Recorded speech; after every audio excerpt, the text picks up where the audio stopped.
शांति 10 अक्टूबर 2024। बाबा के महावाक्य।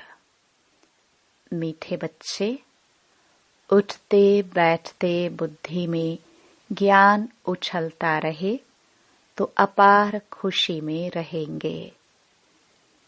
प्रश्न: तुम बच्चों को किसके संग से बहुत बहुत संभाल करनी है?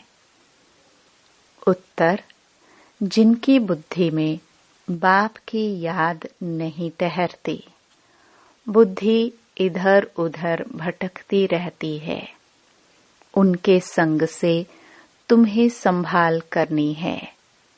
उनके अंग से अंग भी नहीं लगना चाहिए, क्योंकि याद में न रहने वाले वायुमंडल को खराब करते हैं। प्रश्न: मनुष्यों को पश्चाताप कब होगा? उत्तर: जब उन्हें पता पड़ेगा कि इन्हें पढ़ाने वाला स्वयं भगवान है, उनका मोह फीका पड़ जाएगा और पश्चाताप करेंगे कि हमने गफलत की, पढ़ाई नहीं पढ़ी। ओम शांति। अब रूहानी यात्रा को तो बच्चे अच्छी तरह से समझते हैं। कोई भी हठयोग की यात्रा होती नहीं। यह है याद। याद के लिए कोई भी तकलीफ की बात नहीं है। बाप को याद करना, इसमें कोई तकलीफ नहीं है। यह क्लास है, इसलिए सिर्फ कायदे से बैठना होता है। तुम बाप के बच्चे बने हो। बच्चों की पालना हो रही है। कौन सी पालना? अविनाशी ज्ञान रत्नों का खजाना मिल रहा है। बाप को याद करने में कोई तकलीफ नहीं है। सिर्फ माया बुद्धि का योग तोड़ देती है। बाकी बैठो भल कैसे भी, उनसे कोई याद का तैलुक नहीं। बहुत बच्चे हठ योग से 3-4 घंटे बैठते हैं, सारी रात भी बैठ जाते हैं। आगे तुम्हारी तो थी भट्टी, वह बात और थी। वहां तुमको धंधा धोरी तो था नहीं, इसलिए यह सिखाया जाता था। अब बाप कहते हैं तुम गृहस्थ व्यवहार में रहो, धंधा धोरी भी भल करो। कुछ भी कामकाज करते बाप को याद करना है। ऐसे भी नहीं कि अभी निरंतर तुम याद कर सकते हो। नहीं, इस अवस्था में टाइम लगता है। अभी निरंतर याद ठहर जाए, फिर तो कर्मातीत अवस्था हो जाए। बाप समझाते हैं, बच्चे ड्रामा के प्लान अनुसार अब बाकी थोड़ा समय है। सारा हिसाब भी बुद्धि में रहता है। कहते हैं क्राइस्ट से 3000 वर्ष पहले भारत ही था। उनको स्वर्ग कहा जाता था। अभी उन्हों के 2000 वर्ष पूरे होते हैं। 5000 वर्ष का हिसाब हो जाता है। देखा जाता है तुम्हारा नाम सारा विलायत से ही निकलेगा, क्योंकि उन्हों की बुद्धि फिर भी भारतवासियों से तीखी है। भारत से पीस भी वह मांगते हैं। भारतवासियों ने ही लाखों वर्ष कहकर और सर्वव्यापी का ज्ञान देकर बुद्धि बिगाड़ दी है। तमो प्रधान बन गए हैं। वह इतने तमो प्रधान नहीं बने हैं। उन्हों की बुद्धि तो बड़ी तीखी है। उन्हों का जब आवाज निकलेगा तब भारतवासी जागेंगे, क्योंकि भारतवासी एकदम घोर नींद में सोए हुए हैं। वह थोड़े सोए हुए हैं। उन्हों से आवाज अच्छा निकलेगा। विलायत से आए भी थे कि हमको कोई बतावे पीस कैसे हो सकती है, क्योंकि बाप भी भारत में ही आते हैं। यह बातें तो तुम बच्चे ही बता सकते हो। दुनिया में फिर से वह पीस कब और कैसे होगी, तुम बच्चे तो जानते हो। बरोबर पैराडाइज अथवा हेवन था। नई दुनिया में भारत पैराडाइज था। यह और कोई भी नहीं जानते हैं। मनुष्यों की बुद्धि में यह बात ही बैठ गई है कि ईश्वर सर्वव्यापी है और कल्प की आयु लाखों वर्ष कह दी है। सबसे जास्ती पत्थर बुद्धि यह भारतवासी ही बने हैं। यह गीता शास्त्र आदि सब हैं भक्ति मार्ग के। फिर भी यह सब ऐसे ही बनेंगे। भल ड्रामा को जानते हैं, फिर भी बाप तो पुरुषार्थ कराते हैं। तुम बच्चे जानते हो विनाश तो जरूर होगा। बाप आए ही हैं नई दुनिया की स्थापना करने। यह तो खुशी की बात है ना। जब कोई बड़ा इम्तिहान पास करते हैं तो अंदर में खुशी होती है ना। हम यह सब पास कर यह देवता जाकर बनेंगे। सारा पढ़ाई पर मदार है। तुम बच्चे जानते हो, बरोबर बाप हमको पढ़ाकर यह बनाते हैं। बरोबर पैराडाइज हेवन था। मनुष्य तो बेचारे बिल्कुल ही मूंझे हुए हैं। बेहद के बाप पास जो ज्ञान है वह तुम बच्चों को दे रहे हैं। बाप की तुम महिमा करते हो। बाबा नॉलेजफुल है, फिर ब्लिसफुल भी है। खजाना भी उनके पास फुल है। तुमको इतना साहूकार कौन बनाता है? यहाँ तुम क्यों आए हो? वर्षा पाने। अगर कोई की तंदुरुस्ती अच्छी है परंतु धन नहीं है तो धन बिगर क्या होगा? वैकुंठ में तो तुम्हारे पास धन रहता है।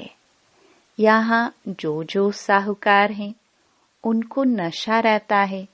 हमारे पास इतना धन है। यह कारखाने आदि हैं। शरीर छोड़ा खलास।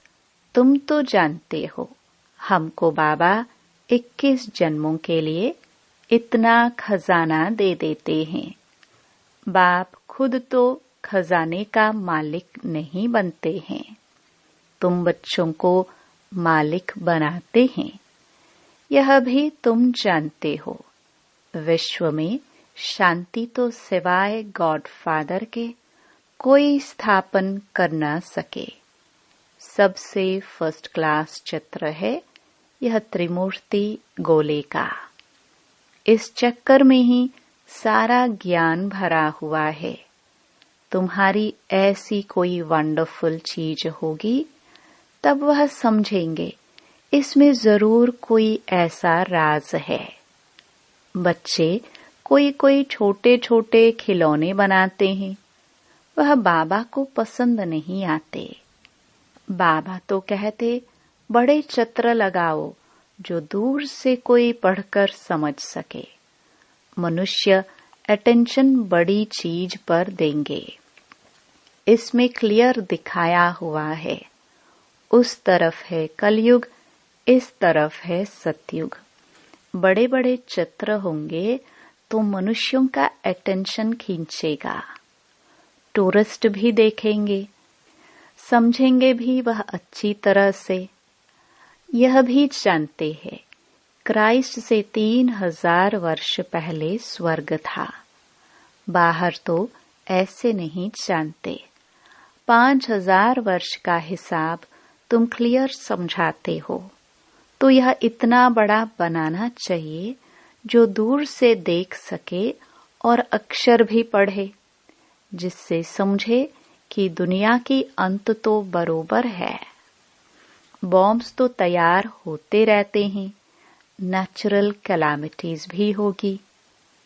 तुम विनाश का नाम सुनते हो तो अंदर में खुशी बहुत होनी चाहिए, परंतु ज्ञान ही नहीं होगा तो खुशी भी हो ना सके। बाप कहते हैं, देह सहित सब कुछ छोड़ अपने को आत्मा समझो। अपनी आत्मा का योग मुझ बाप के साथ लगाओ। यह है मेहनत की बात। पावन बनकर ही पावन दुनिया में आना है। तुम समझते हो हम ही बादशाही लेते हैं फिर गवाते हैं। यह तो बहुत सहज है। उठते बैठते चलते अंदर में टपकना चाहिए। जैसे बाबा के पास ज्ञान है ना, बाप आए ही हैं पढ़ाकर देवता बनाने, तो इतनी अथाह खुशी बच्चों को रहनी चाहिए ना। अपने से पूछो, इतनी अथाह खुशी है? बाप को इतना याद करते हैं। चक्कर की भी सारी नॉलेज बुद्धि में है, तो इतनी खुशी रहनी चाहिए। बाप कहते हैं, मुझे याद करो और बिल्कुल खुशी में रहो। तुमको पढ़ाने वाला देखो कौन है। जब सबको मालूम पड़ेगा तो सबका मोह ही फीका हो जाएगा। परंतु अभी उन्हों के समझने में थोड़ी देरी है। अभी देवता धर्म के इतने मेंबर्स तो बने नहीं हैं। सारी राजाई स्थापन हुई नहीं है। कितने ढेर मनुष्यों को बाप का पैगाम देना है। बेहद का बाप फिर से हमको स्वर्ग की बादशाही दे रहे हैं। तुम भी उस बाप को याद करो। बेहद का बाप तो जरूर बेहद का सुख देंगे ना। बच्चों के अंदर में तो अथाह ज्ञान की खुशी होनी चाहिए, और जितना बाप को याद करते रहेंगे तो आत्मा पवित्र बनती जाएगी। ड्रामा के प्लान अनुसार तुम बच्चे जितना सर्विस कर प्रजा बनाते हो, तो जिनका कल्याण होता है उन्हों की फिर आशीर्वाद भी मिल जाती है। गरीबों की सर्विस करते हो, निमंत्रण देते रहो। ट्रेन में भी तुम बहुत सर्विस कर सकते हो। इतने छोटे बैच में ही कितनी नॉलेज भरी हुई है। सारी पढ़ाई का तंत्र इसमें है।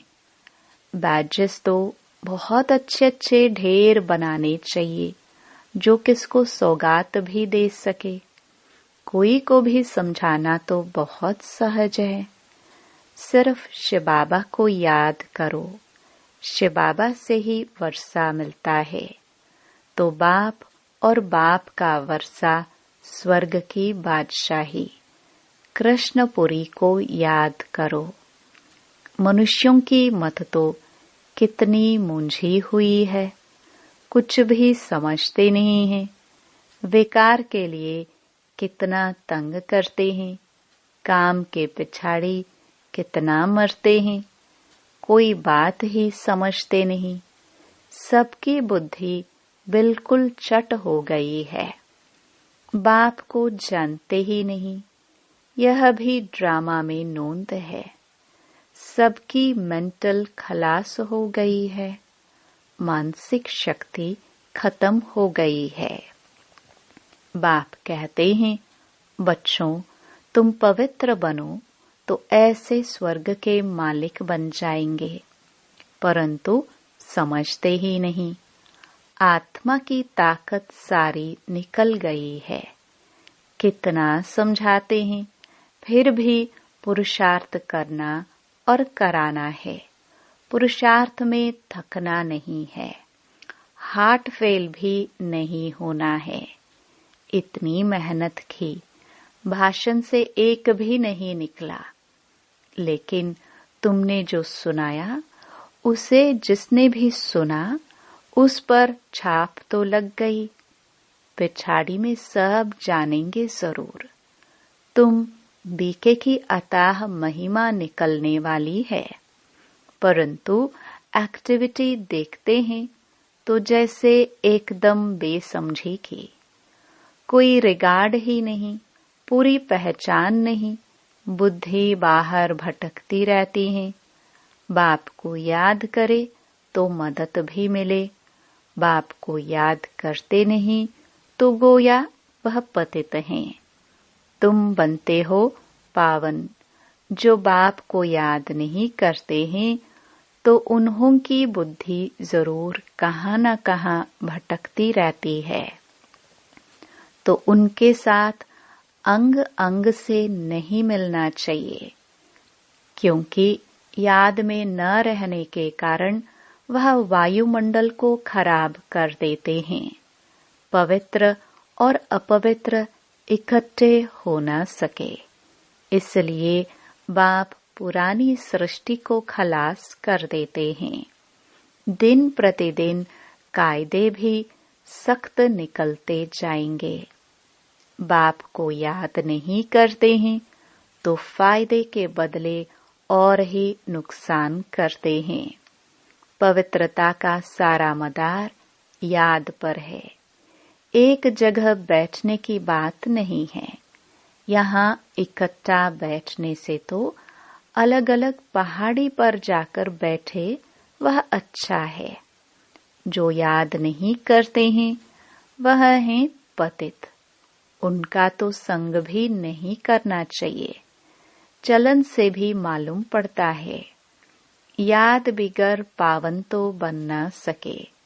हर एक के ऊपर पापों का बोझा बहुत है, जन्म जन्मांतर का। वह बिगर याद की यात्रा निकले कैसे?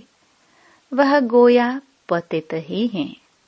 बाप कहते हैं, मैं तुम बच्चों के लिए सारी पतित दुनिया को खलास कर देता हूँ।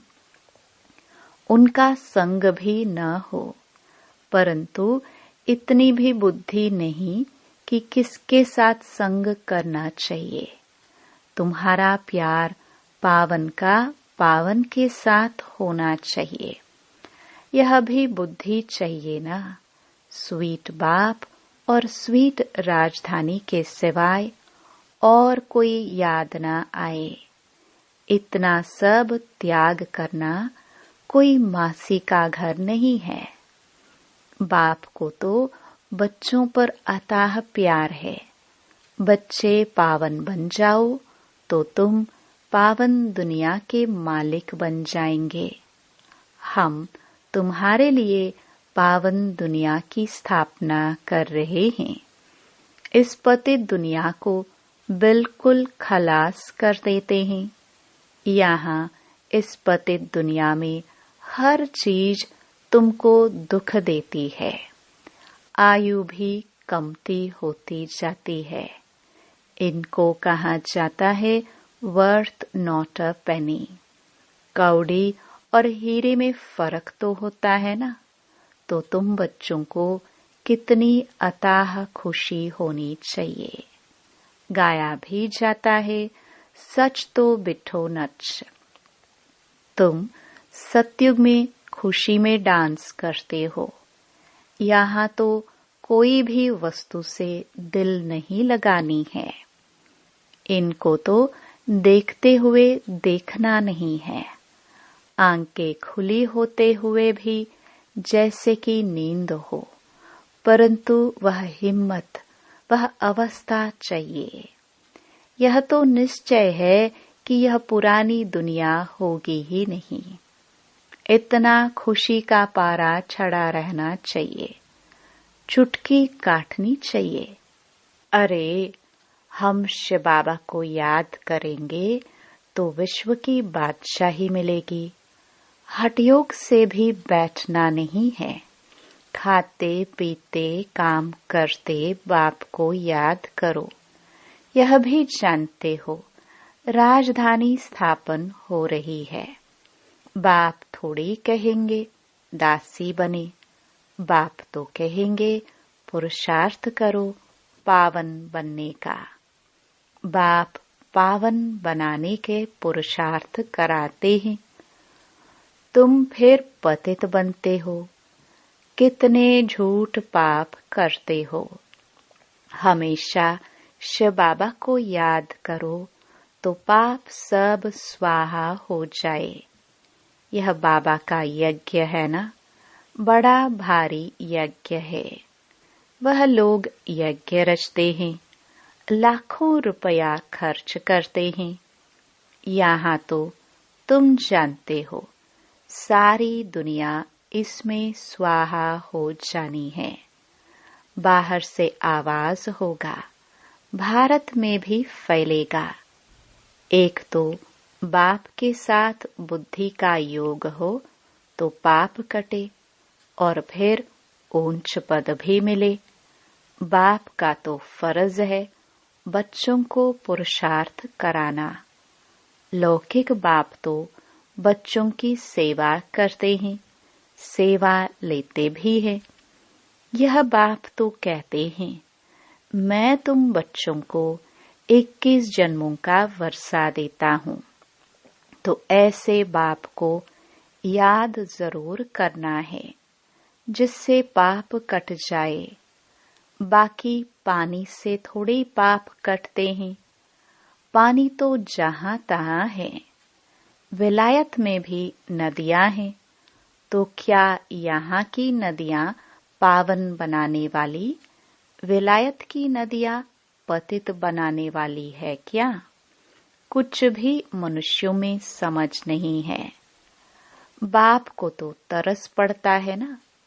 बाप समझाते हैं बच्चे गफलत मत करो। बाप इतना गुलगुल बनाते हैं तो मेहनत करनी चाहिए ना। अपने पर रहम करना है। अच्छा, मीठे मीठे सिखिलदे बच्चों प्रति माता पिता बाप दादा का याद प्यार और गुड मॉर्निंग। रूहानी बाप के रूहानी बच्चों को नमस्ते। धारणा के लिए मुख्य सार। पहला, यहाँ की कोई भी वस्तु में दिल नहीं लगानी है। देखते हुए भी नहीं देखना है। आंखें खुली होती भी जैसे नींद का नशा रहता, ऐसे खुशी का नशा चढ़ा हुआ हो। दूसरा, सारा मदार पवित्रता पर है। इसलिए संभाल करनी है कि पतित के अंग से अंग न लगे। स्वीट बाप और स्वीट राजधानी के सिवाय और कोई याद न आए। वरदान, हद की इच्छाओं को छोड़ अच्छा बनने वाले इच्छा मात्रम अविद्या भव। मन में कोई भी हद की इच्छा होगी तो अच्छा बनने नहीं देगी। जैसे धूप में चलते हो तो परछाई आगे जाती है। उसको अगर पकड़ने की कोशिश करो तो पकड़ नहीं सकते। पीठ करके आ जाओ तो परछाई पीछे पीछे आएगी। ऐसे ही इच्छा आकर्षित कर रुलाने वाली है। उसे छोड़ दो तो वह पीछे पीछे आएगी। मांगने वाला कभी भी संपन्न नहीं बन सकता। कोई भी हद की इच्छाओं के पीछे भागना ऐसे है जैसे मृग तृष्णा। इससे सदा बचकर रहो तो इच्छा मात्रम अविद्या बन जाएंगे। स्लोगन।